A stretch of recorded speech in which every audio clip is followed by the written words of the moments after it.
Hi, I'm Austin from AskAPersonalTrainer.net. Recently got a request on the site asking how to do power cord movements for the arms. We have a few different variations that we're going to show you today. With me as always is NASM certified personal trainer and owner of Fit Gym, Robbie Morello. He's going to take you through a few things about power cord movements.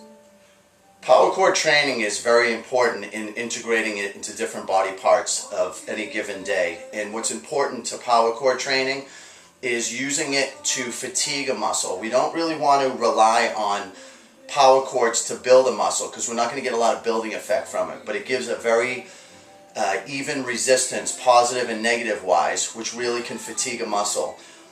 We want to make sure anytime we do power cord training that the base that we're using the power cord to stabilize against is secure. So if you're using against a door handle, make sure that door is not going to fly open. Also make sure that the power cord is strong enough and check for any tears to make sure that the power cord's not going to break during any type of your movements, because we're utilizing 100% most of the time of our body weight. When I do some of my workouts, as you saw in the videos, I'm my best support. So when we do a tricep and a push down, I don't always have to find a lock base. I can just hold the cord and I can still give myself that same muscle fatigue on tricep and the push down. And when we do bicep, what's also important is the length of the cord.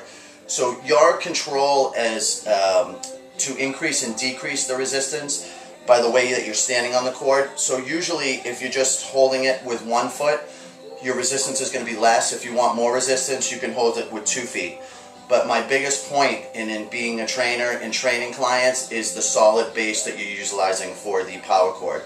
And again, as I said, use the power cord in all aspects of training when you're using machines and dumbbells, because it's a great facilitator of fatigue to those muscle groups.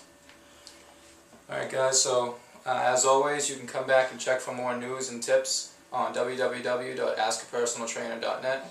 Thanks for your time.